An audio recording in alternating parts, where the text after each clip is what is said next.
আসসালামু আলাইকুম, কেমন আছেন সবাই? আশা করি সবাই ভালো আছেন। আজকে আমি আপনাদের সাথে শেয়ার করব এই 2 টায়ার কেকটা আমি কিভাবে ডেকোরেশন করেছিলাম, কিভাবে সেট করেছিলাম, 2 কালারের ফুলগুলো আমি কিভাবে এনেছিলাম সব কিছু ডিটেলসে। এই কেকটা ছিল 3 পাউন্ডের 2 টায়ার কেক। তো এই জন্য আমি 2টা মোল্ডে কেক বেক করে নিয়েছি। 9 ইঞ্চি মোল্ডে আমি 2 পাউন্ডের কেক আর 7 ইঞ্চি মোল্ডে আমি 1 পাউন্ড কেক বেক করে নিয়েছিলাম।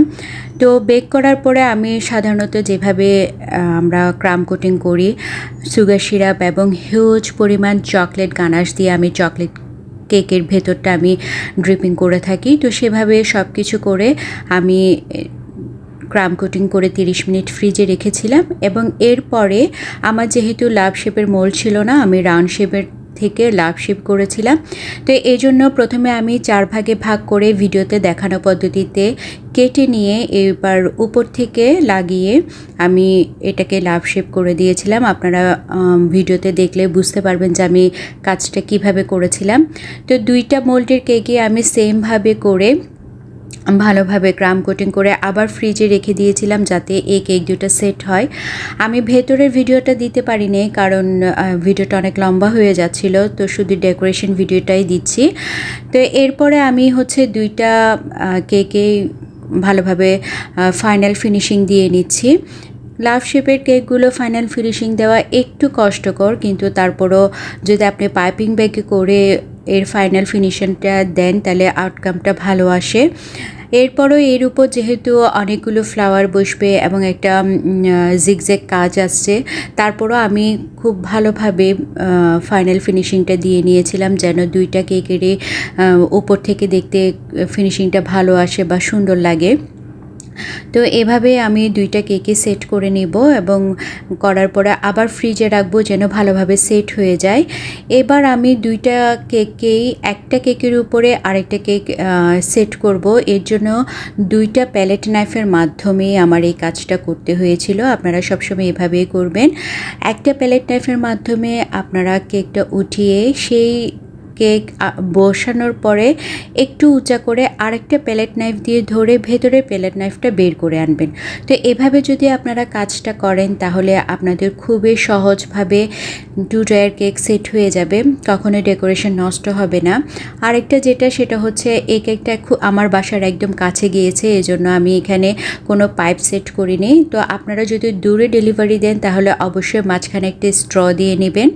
এরপর আমি 2টা কেকের বর্ডার করে নিচ্ছি। বর্ডার করলে আমার কেকগুলো আসলে খুবই ভালো লাগে, লুকটা ভালো চলে আসে, তো এই জন্য। এরপর হচ্ছে রেফারেন্স পিকচার অনুযায়ী এই যে দেখতে পাচ্ছেন আমি এই জিগজ্যাগ ডিজাইনটা দিয়েছি। তো এটা একটু কষ্টকর কারণ এটাতে যদি পাইপের মুখটা একটু বড় হয়ে যায় তখন কিন্তু প্রেশার ক্রিয়েট করে যে ক্রিমটা বের হয় সেটা হয় না। তো এই কাজটা করার জন্য আমার প্রায় 3-4টা পাইপিং ব্যাগ কাটতে হয়েছিল। তো ফাইনালি আমি সেটা করতে পেরেছি। তো আপনারাও প্রথমে চেষ্টা করবেন একদম ছোট করে পাইপিং ব্যাগটা কেটে নিতে যেন ছিদ্রটা ছোট হয় এবং এরপরেই শুধু ক্রিমটা পাইপিং ব্যাগে ঢুকিয়ে চাপ দিলেই দেখবেন যে আপনি এই ধরনের জিগজ্যাগের ক্রিমটা বের হচ্ছে আর শুধু হাতটা ঘোরালেই হয়ে যাবে। তো আমি রেফারেন্স পিকচার অনুযায়ী পুরো কেকে এভাবে করে নিচ্ছি এবং এটা করতে গিয়ে আমার যেটা মনে হলো যে বর্ডারটা আমি যদি এই জিগজ্যাগ ডিজাইনটা করার পরে করতাম তাহলে হয়তো কেকটা আরেকটু বেশি ভালো লাগতো। তো এরপর আমার ফ্লাওয়ার্সের ব্যাপারটা, তো এখানে যে কাজটা হয়েছে আমাকে একই কালার করতে বলা হয়েছিল। তো আমার একটু লাইট ডিপ দেওয়ার ইচ্ছা ছিল, কিন্তু আমি প্রথমে কয়েকটা ফুল করে দেখলাম যে একই কালার হয়ে যাচ্ছে। এরপরে আমি যেটা করলাম পাইপিং ব্যাগের এক মাথায় একটু করে কালার নিয়ে তারপর সেটা দিয়ে আমি ফ্লাওয়ারগুলো তৈরি করেছিলাম। আর দেখতেই পাচ্ছেন ভিডিওতে ফ্লাওয়ারগুলি কী পরিমাণ সুন্দর হয়েছে। তো আমি ঠিক একইভাবে অনেকগুলো ফ্লাওয়ার তৈরি করে নিচ্ছি। ফ্লাওয়ারের কাজগুলো যখন আসবে আপনারা চেষ্টা করবেন বেশি পরিমাণে ফ্লাওয়ার তৈরি করে নিতে, তাহলে যেই ফ্লাওয়ারগুলো সুন্দর হয় সেগুলো আপনারা সেট করতে পারবেন। তো এখানে আমি সবগুলো ফ্লাওয়ার রেডি করে আবার এই ফুলটাকে আমি 15 থেকে 20 মিনিট ফ্রিজে রেখেছি যাতে খুব ভালোভাবে সেট হয়ে যায়।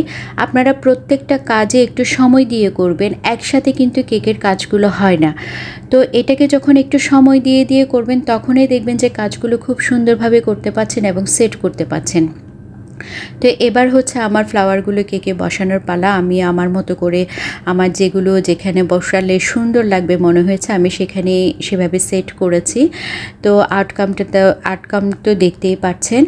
আরেকটা জিনিস যে রেফারেন্স পিকচারে এখানে পাতা ছিল, আমি আসলে ক্রিম রেডি করেও আর পাতাগুলো দিইনি, কারণ আমার মনে হচ্ছিল ব্লু কালারের উপর আবার গ্রিনটা আসলে যদি আমার বেসটা হোয়াইট হতো আর ফুলটা যদি আপনার ব্লু কালার হতো তাহলে পাতাটা ভালো যেত, কিন্তু যেহেতু আমি উপরেও আবার ব্লু কালার জিগজ্যাগ ডিজাইন করে দিয়েছিলাম, আমার মনে হচ্ছিল যে পাতাটা দিলে ভালো আসবে না, আর যেটা আসলে নিজের কাছে ভালো লাগে না সেটা কেন জানি করতে ইচ্ছে করে না। তো আমি এই কেকটার ব্যাপারেও সেম জিনিসটা করেছি।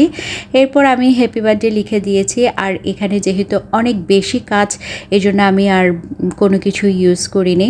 তো এভাবেই রেখেছি যাতে ফ্লাওয়ারের সৌন্দর্যগুলো খুব সুন্দরভাবে ফুটে ওঠে। তো ভিডিওটি ভালো লাগলে লাইক কমেন্ট শেয়ার করতে একদমই ভুলবেন না। ভালো থাকবেন, আমার জন্য দোয়া করবেন। আল্লাহ হাফেজ।